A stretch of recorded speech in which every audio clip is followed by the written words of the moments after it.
Boa noite. Estamos de volta aí, né? Tu faz uma transmissão, vamos ganhar tempo, né? Tentar tocar o barco.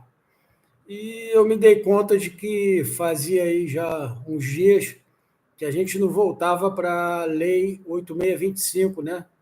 Que é a lei orgânica dos ministérios públicos dos estados, né? E nós tínhamos parado nos órgãos de apoio, né? Vamos ver se a expressão é bem essa, órgãos de apoio. Órgãos auxiliares, são órgãos de apoio, né? Então, a gente falou na última transmissão sobre a Lei 8625 dos centros de apoio operacional, né? E aí tem lá os incisos e tal, nós já lemos ele, quem não tiver lido, volta lá, é no artigo 33, e nós vamos agora ao 34, né? Que trata da comissão de concurso. O 34 já foi também? Não, não foi não. Paramos no 34 mesmo. Ou melhor, no 35. 34 foi lido também. É mais um órgão auxiliar da organização do MP Rio de Janeiro. Vale para qualquer MP estadual, inclusive para o do MP do Rio de Janeiro. Certo? Então, são órgãos auxiliares, né? A gente falou de órgãos da administração superior, falamos dos órgãos de execução, e agora estamos falando de órgãos auxiliares. Já falamos aí de dois deles, e agora vamos falar da seção 3, que é do Centro de Estudos e Aperfeiçoamento Funcional.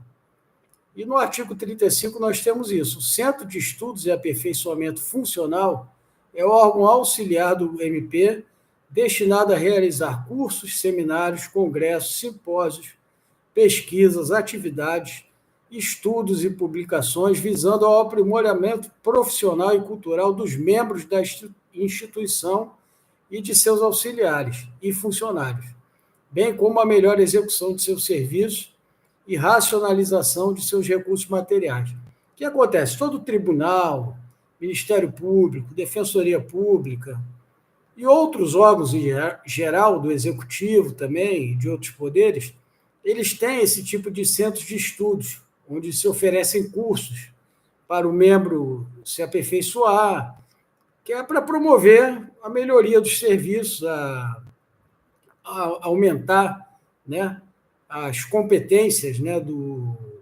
competências, habilidades e atitudes, né, que é uma coisa que eu estou trazendo da teoria geral da administração, né? Para quem for fazer para analista, isso vai cair com certeza, né?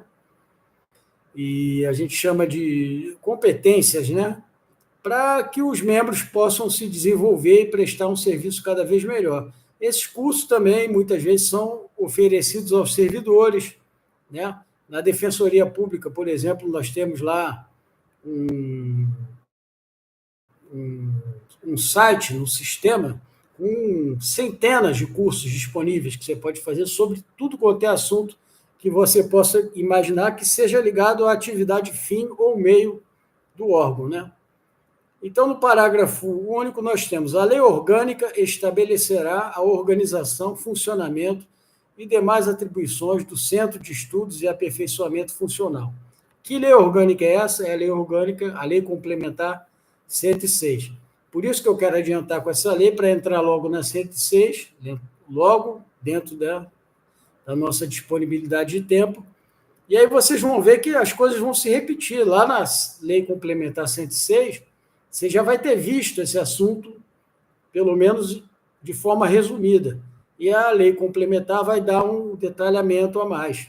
Então, está tudo interligado. Nós já estudamos as funções essenciais, a Justiça, né, o Ministério Público, estamos estudando a lei dos estados, dos MPs dos estados, a lei orgânica 8625, e agora continuamos nela, né, para poder chegar na 106, e depois o edital é provável que saia sexta-feira, aí cairão aquelas resoluções e portarias, que, embora sejam muitas, não são longas e são de fácil entendimento. Então, não se assustem com isso. Isso vai valer de 10 a 15 questões da prova, o que é muito. Numa prova de 80 questões, se isso se repetir, né, conforme foi no edital passado. Na seção 5, temos dos órgãos de apoio administrativo. Também é um termo autoexplicativo, né? Lei de iniciativa do Procurador-Geral de Justiça, isso é importante você saber de quem é a iniciativa, é do PGJ, que é o chefe maior do MP Rio de Janeiro. Lei de iniciativa do PGJ disciplinará os órgãos e serviços auxiliares de apoio administrativo organizados em quadro próprio de carreiras com os cargos que atendam às suas peculiaridades e às necessidades da administração e das atividades funcionais. Ou seja, cada órgão, o MP, ele tem lá as suas carreiras. Tem o técnico, né? Tem o analista processual, que é um cara mais ligado ao direito, tem o analista administrativo, mais voltado para a parte burocrática, de administração, tem analistas, eu acho que não vão oferecer nesse concurso, mas tem caras de TI, caras de engenharia e etc. E são órgãos de apoio administrativo, certo? E é o PGJ que vai ter a iniciativa de criar essa lei e organizar, né, esses quadros próprios de carreiras, de modo que atendam às necessidades da administração e das atividades funcionais, que são as atividades fim do MP, né? Que é a defesa do Estado Democrático de Direito, da ordem jurídica, enfim, das comunidades indígenas e etc. Isso nós já vimos e vamos ver mais ainda. Na seção 5, eu abro aí uma espécie de homenagem. Na seção 5, a gente trata dos órgãos auxiliares, dos estagiários. Os estagiários nesses órgãos, MP, TJ, Defensoria Pública, eles trabalham e trabalham muito, pelo menos na Defensoria, eu posso falar, porque eu sou da Defensoria, sabe? E são pessoas extremamente competentes que já estão se formando em Direito, ou que estão aí no meio do curso, ou até iniciando, mas que aprendem muito. Na Defensoria aprende-se muito. O cara que quer ser um bom advogado, se ele estagiar na Defensoria, eu recomendo. O MP eu não posso falar porque eu não conheço bem. Conheço estagiários do MP e tal. A gente se encontra lá no fórum, porque está todo mundo ali trabalhando no mesmo prédio, tem o pessoal do TJ, mas os estagiários da Defensoria, eu rendo aqui as minhas homenagens, sabe? Faço reverência a eles mesmo, porque eu vejo o quanto eles trabalham, e eles fazem um trabalho praticamente de advogado, certo? Não de um analista, mas de um quase analista. Eles redigem peças, cuidam de casos, fazem atendimento, às vezes complexos, com pessoas complicadas, né? Que é isso que você vai encontrar na Defensoria Pública, por exemplo, no TJ também. Então, vamos lá, artigo 37. Os estagiários do MP, auxiliares das promotorias de justiça, é onde eles atuam, serão nomeados pelo Procurador-Geral de Justiça para período não superior a 3 anos. Então, tem isso, né? O estagiário pode ficar até 3 anos, né? Parágrafo único. A lei orgânica, mais uma vez, né? A lei complementar, disciplinará a seleção, investidura, vedações e dispensa dos estagiários que serão alunos dos 3 últimos anos do curso de bacharelado de Direito, de escolas oficiais ou reconhecidas. Então, no caso do MP, é necessário que o cara já tenha cumprido 2 anos do curso de Direito, né? Cumprido corretamente, sem reprovar, etc., e que faltem ainda 3, porque são 5 anos o curso de Direito, né? Em escolas oficiais ou reconhecidas, são aquelas reconhecidas pelo MEC, públicas ou privadas, né? Não importa. E a lei orgânica é que vai disciplinar como eles entram como estagiários, eles recebem para isso, tá? Pago, as vedações, a dispensa de estagiários, né? Enfim, e tudo que diz respeito a eles, certo? Então, agora a gente vai deixa eu só subir um pouquinho aqui, para o capítulo 6º, da garantia e prerrogativa dos membros do Ministério Público. Eles têm garantias e prerrogativas. Nós já vimos isso na Constituição Federal e vamos repetir.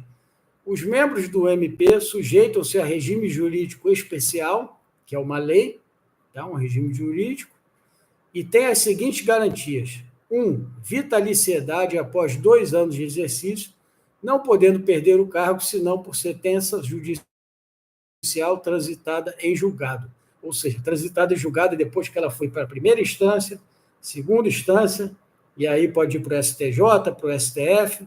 Quando transitar em julgado, não couber mais recurso, se ele perder, ele está fora do MP. Isso é bem difícil de acontecer, mas o cara pode fazer uma grande bobagem, cometer um assassinato ou algum grande crime aí de corrupção, e aí é possível. Não é comum, é bem raro, mas pode acontecer, certo? A segunda prerrogativa, né, e garantia do Ministério Público, do membro do Ministério Público, membro são os promotores e procuradores, tá bom? É a inamovibilidade, salvo por motivo de interesse público, né? Assegurada, aqui não tem nessa lei, mas na Constituição está, então vale. Né? Assegurada a ampla defesa.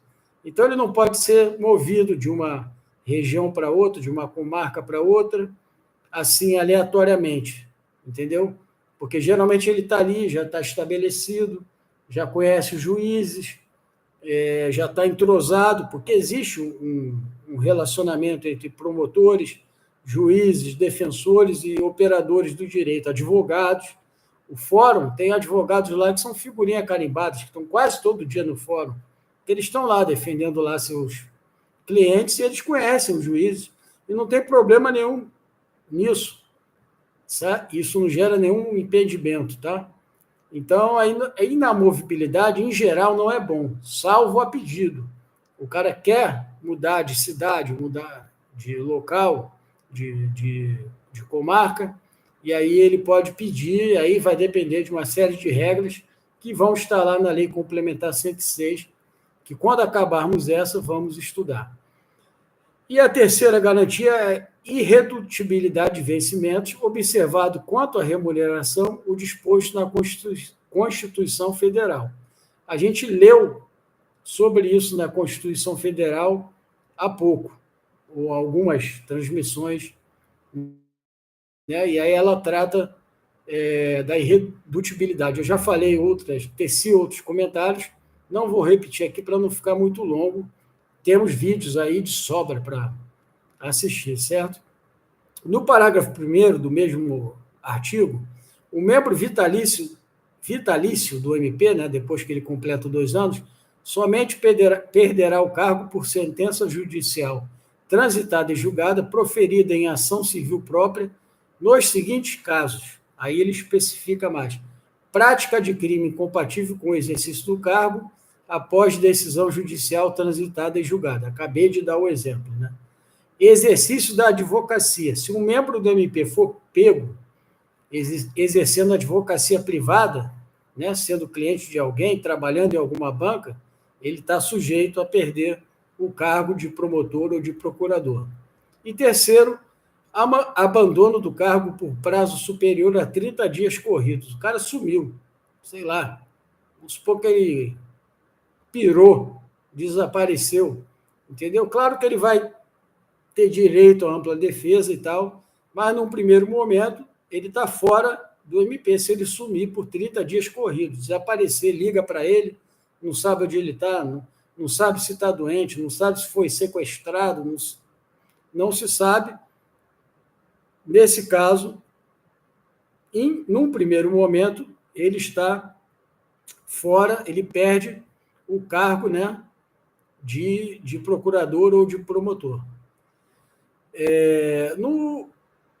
No parágrafo 2º, né, a ação civil para decretação da perda do cargo será proposta pelo PGJ, que é o chefe, né, perante o Tribunal de Justiça local.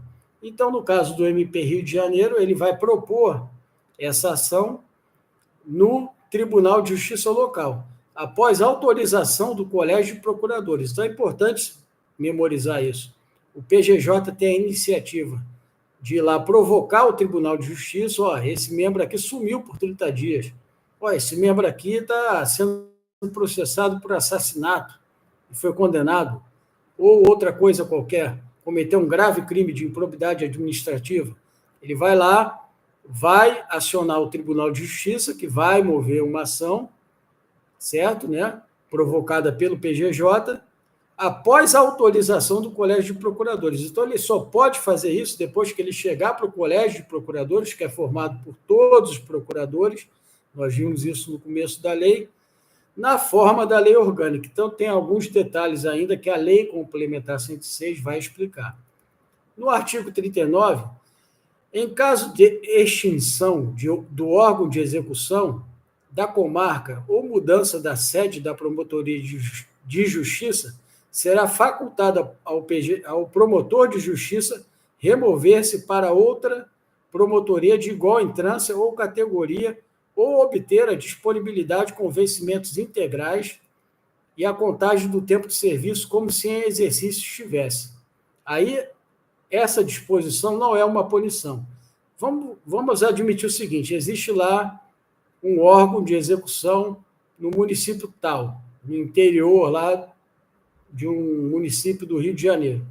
De repente, a demanda caiu, não está sendo procurada, aquele órgão está sendo inútil para as funções do Ministério Público. Então, a organização decide extinguir aquele órgão, certo? Até que ela construa outro em outro lugar, ou que decida, depois da extinção, retomar as atividades desse órgão, o camarada, né, que é o procurador, ou o promotor, né, o promotor, no caso, ele vai ter duas opções.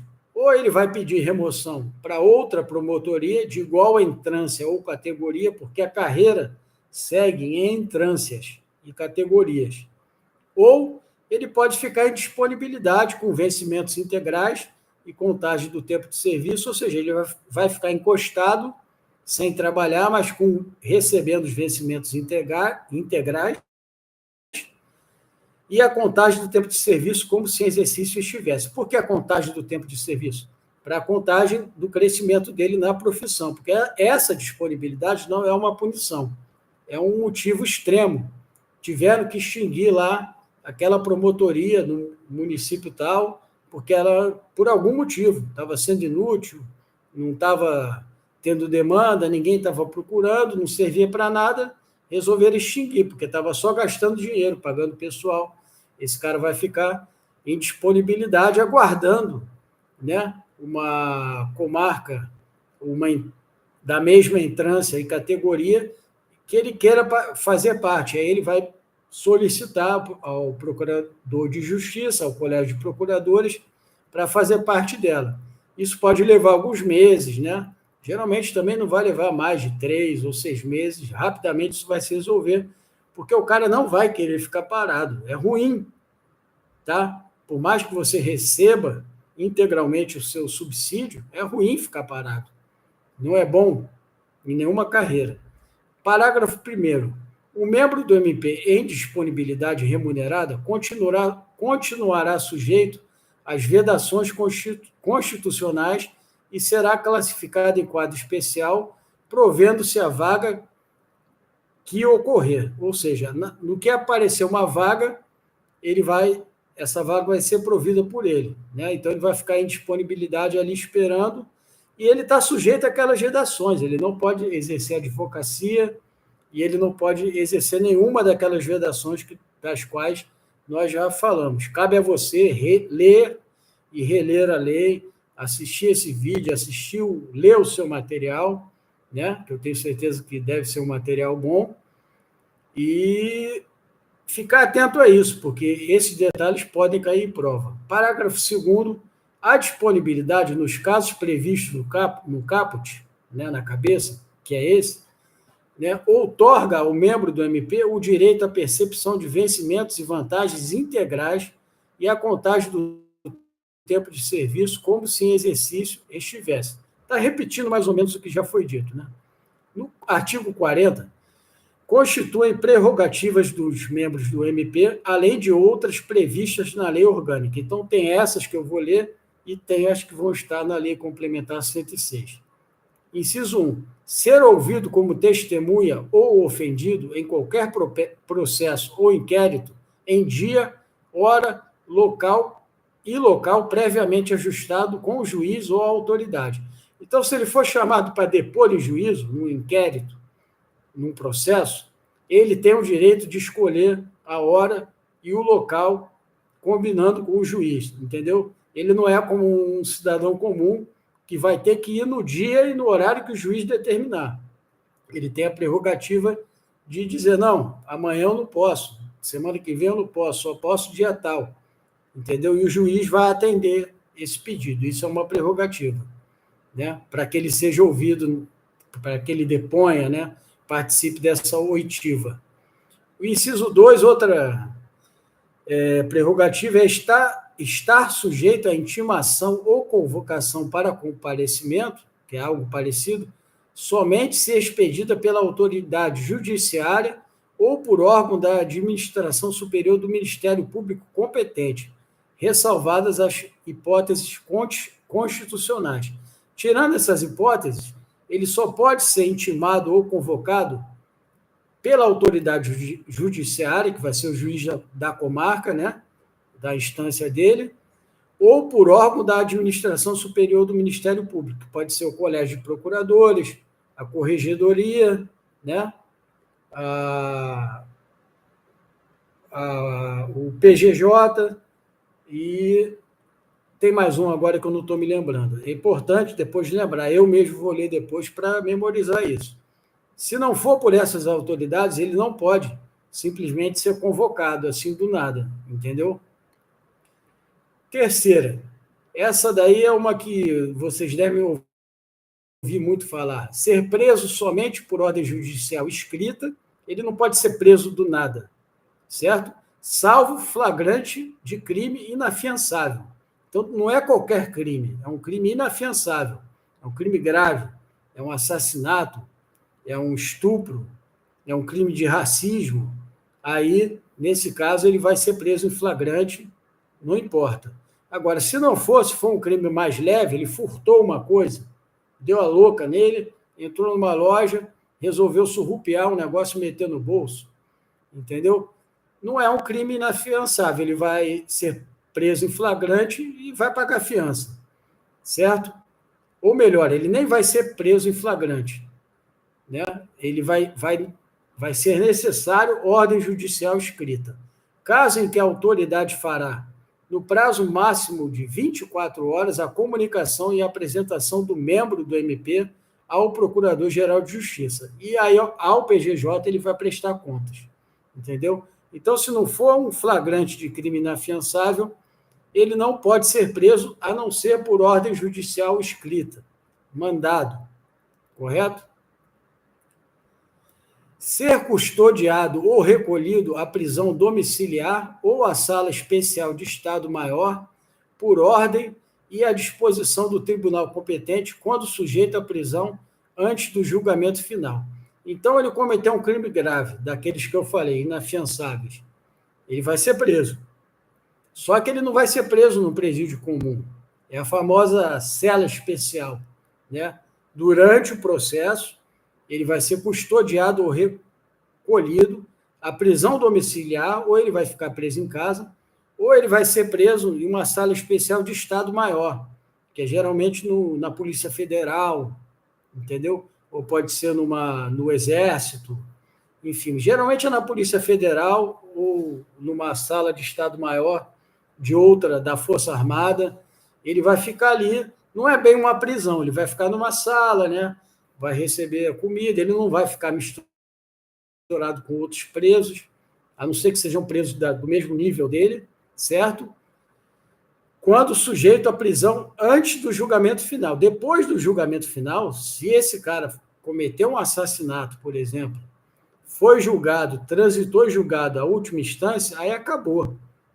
Esquece que ele é promotor, que ele é procurador, ele vai preso, entendeu? Lembre-se da prisão do Lula. Por não ter sido até a última instância, o tempo que ele passou preso, ele não foi para o presídio, ele ficou preso numa sala de Estado Maior, onde ele era muito bem tratado, etc., por se tratar de uma autoridade. Aqui eu não vou entrar no mérito se eu gosto ou não gosto do Lula, mas ele recebeu o benefício da lei, que é esse daí que os membros do MP também gozam. Tá? No inciso 4º, ter assegurado o direito de acesso, retificação e complementação dos dados e informações relativos à sua pessoa existentes nos órgãos da instituição na forma da lei orgânica. Isso é muito simples. As informações dele estão lá, têm que ser retificadas e complementadas de acordo com as mudanças que elas forem sofrendo. Correto? No inciso 6, temos ter assegurado o direito de acesso. Não, esse eu já li, né? Vamos para o artigo 41. Constitui prerrogativa dos membros do MP no exercício de sua função, além de outras previstas na lei orgânica. Mais uma vez, a lei que a gente vai ver na sequência. Receber o mesmo tratamento jurídico e protocolar dispensado aos membros do Poder Judiciário, junto aos quais oficiem. Então, ele vai ter que ser tratado da mesma forma que é tratado um juiz.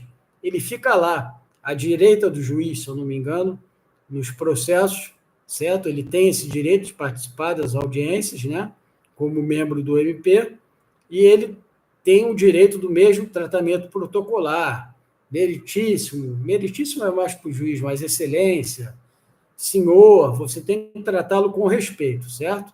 Dentro dos tratamentos protocolares, eu não sei exatamente quais são, mas talvez a lei explique melhor, a Lei Complementar 106.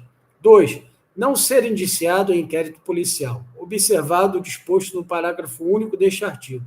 Então, tem uma ressalva dele não ser indiciado em inquérito policial, e nós vamos ver em breve, quando chegarmos no parágrafo único.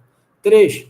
Ter vista dos autos após distribuição às turmas ou câmaras e intervir nas sessões de julgamento para sustentação oral ou esclarecimento de matérias de fato. Ter vista dos autos após distribuição é o seguinte: no judiciário, os autos são distribuídos por sorteio, né? Princípio da impessoalidade. Né? Você não pode determinar esse auto vai para esse juiz, esse auto vai para aquele, porque isso pode prejudicar o réu, né? Ou os réus que estão sendo julgados. Então, após a distribuição, que sai lá num sistema lá eletrônico, está lá, processo tal foi para a turma tal do tribunal, né? Turmas ou câmaras é segunda instância. Então, ele tem direito a ter vista desses autos. Da mesma forma que as câmaras vão receber, as turmas vão receber de um tribunal, uma turma, uma câmara criminal, ele tem lá, se ele é um procurador na esfera criminal, ele tem direito de ter vistas e intervir nas sessões de julgamento para sustentação oral ou esclarecimento de matéria de fato, certo? Isso diz respeito ao direito processual, basta você saber essas informações. No inciso 4º, receber intimação pessoal em qualquer processo e grau de jurisdição, né, primeiro, segundo, seja qual for, através da entrega dos autos com vista. Então, ele vai ser intimado pessoalmente em qualquer processo e grau, né, que diga respeito às funções institucionais dele, certo? Não é qualquer auto. Se ele é um procurador da área civil, né, os autos cíveis estão sujeitos à vista e à entrega a ele, certo? Gozar de inviolabilidade pelas opiniões que externar ou pelo teor de suas manifestações processuais ou procedimentos nos limites de sua independência funcional, certo? Ele, por exemplo, em juízo, se você assistir uma audiência no tribunal do júri, você vai ver que o promotor às vezes grita, entendeu? Ele não usa palavras de baixo calão, mas ele pega pesado com o réu, ele quer punir o réu, em geral, né? Quando ele decide promover a causa.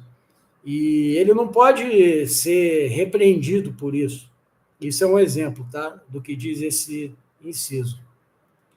No inciso 6º, ingressar e transitar livremente nas salas de sessões de tribunais, tem a ver com tudo que a gente está falando, mesmo além dos limites que separam a parte reservada aos magistrados. Então, ele pode entrar na sala onde os magistrados se reúnem, uma turma de magistrados está julgando o processo no Tribunal de Justiça do Rio de Janeiro, ele tem o direito de entrar lá e participar dos debates e saber o que está acontecendo e se inteirar, certo? Isso é a letra A.